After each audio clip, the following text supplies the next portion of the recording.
Magandang araw mga bata! Ngayon ay nasa ika-4 na linggo na tayo ng ating aralin sa edukasyon sa pagpapakatao na may temang pagsunod sa utos ng magulang. Sa nakaraang aralin, natutuhan mo kung paano maipakikita ang pagpapahalaga sa mga karapatang tinatamasa ng mga tulad mo. Iyong natutuhan ang ilan sa mga karapatan na dapat mong tamasahin at bigyan ng pagpapahalaga tulad ng pagkain ng masustansya at pag-aaral ng mabuti.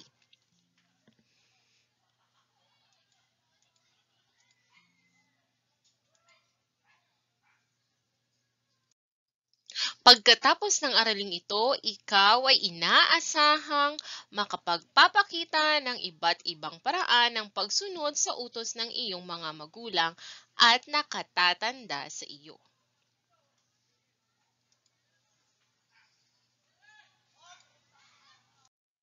Ngayon naman ay pag-aaralan mo ang isang bagong aralin tungkol sa pagsunod sa utos ng mga nakakatanda sa iyo.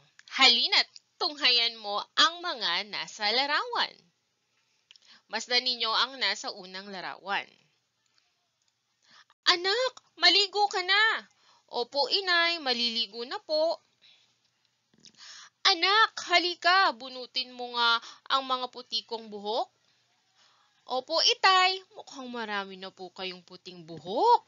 So, yung naunang larawan mga bata ay tumutugon kaagad ang mga anak sa utos ng kanilang mga magulang.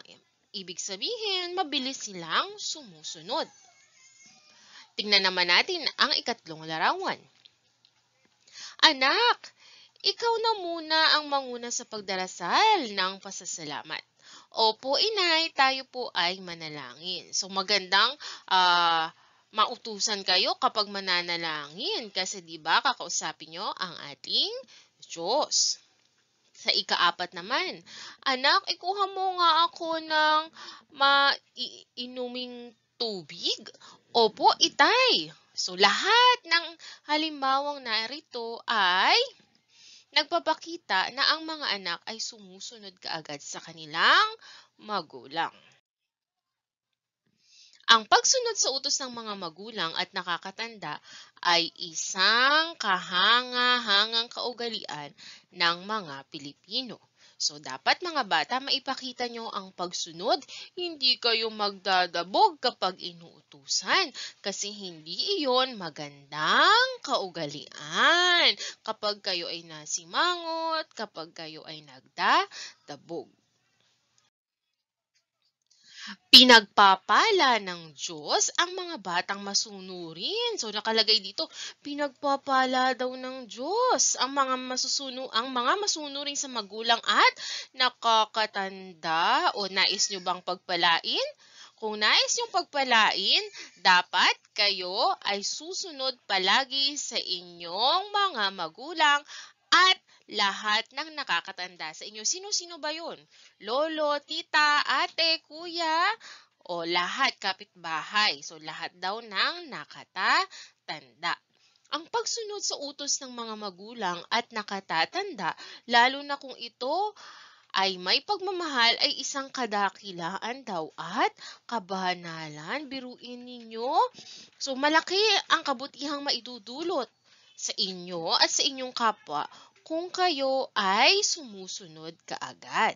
Maaari rin itong ituring na kabayanihan, o di ba?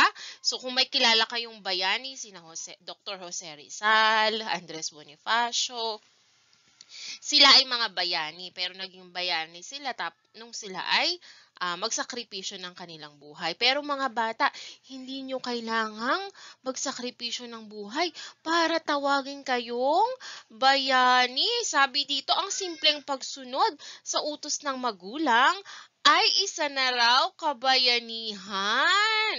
O di ba? So ang mga utos nila ay pagsasanay at paraan ng pagdidisiplina para sa ikabubuti ninyo.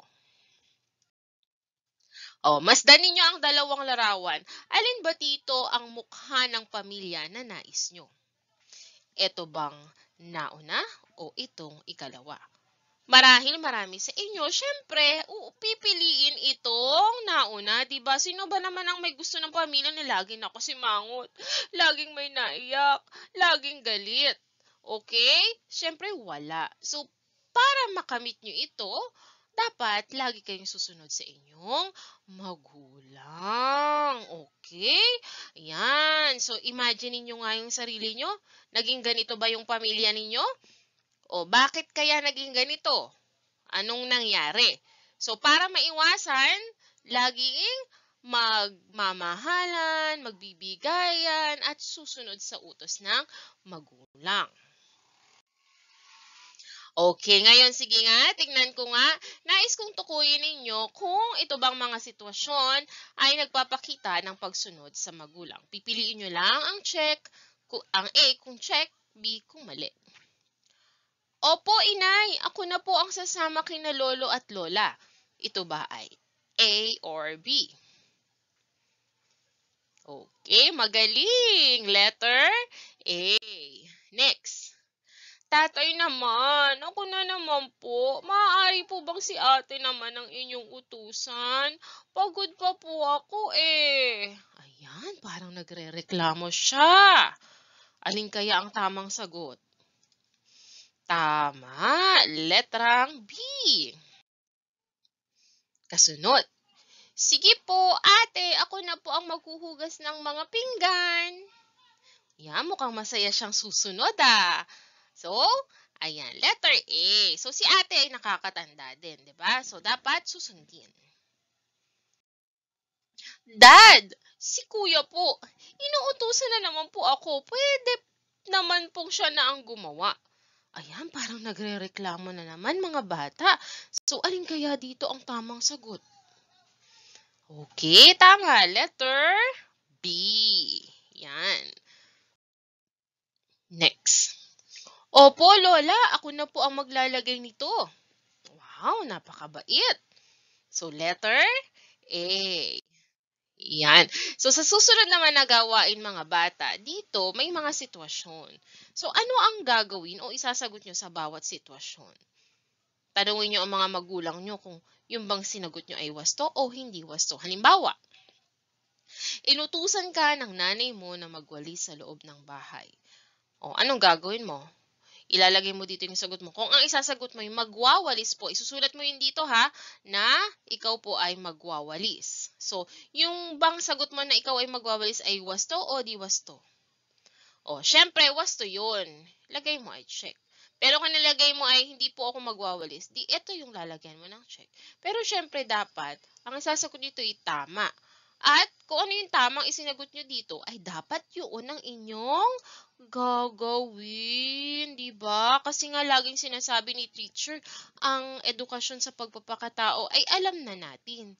Ang hindi nyo ginagawa ay yung mai-apply ito sa totoong buhay. Hanggang alam lang yung iba pero hindi naman ginagawa. So, ang maganda ay gagawin ninyo. Di ba? Pag sinabing, bawal magdabog pero ginagawa mo pa rin. So, hindi yun tama. Pangalawa, nakisuyong ate mo na ikaw muna ang magbabantay sa bunso niyang kapatid. So, syempre, ang tamang gawin mo ay babantayan mo. So, ilalagay mo dito, isusulat mo, babantayan ko po. At syempre, wasto yun. No? So, wag na lang kayong maglagay ng hindi wasto. Kasi dapat alisin nyo na yung mga hindi magagandang ugali at pagsikapang gawing mabuting bata. Next, pinapadiligan sa iyong ang halagang halaman ng iyong tita. O, ang gagawin mo, didiligan ko po. O, di wasto yun. Alam nga yung magsagot ka pa dito ng hindi ko po didiligan.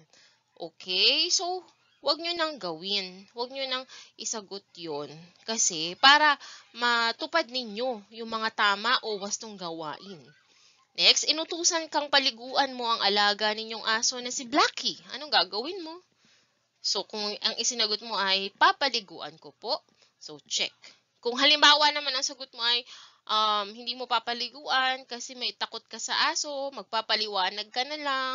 So, pwede kang tumanggi pero dapat sasabihin mo sa maayos na paraan. Hindi yung magdadabog ka na sasabihin mo, ayoko nga po eh, baka kagatin ako niyan. O, dapat, tita, O kaya, "Tatay, pwede po bang iba na lang po ang inyong utusan kasi po natatakot po akong magpaligo ng aso."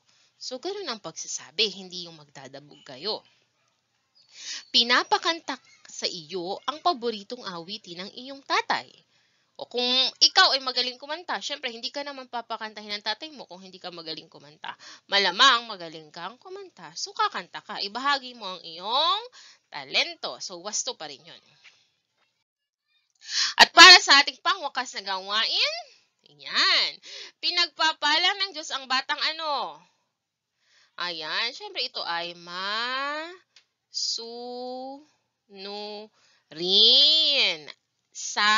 Kanino daw nasunod? Yan, magulang. Okay, pinagpapala daw ng Diyos ang batang masunurin sa magulang at nakakatanda. Yan. Letter A to ha. Nakakatanda. So, kung gusto mong pagpalain, sumunod sa iyong mga magulang. Ayan. At dito nagtatapos ang ating aralin ngayong week 4 sa edukasyon sa pagpapakatao. Tandaan, laging maging mabuting bata. Maraming salamat sa inyong pakikinig. Paalam!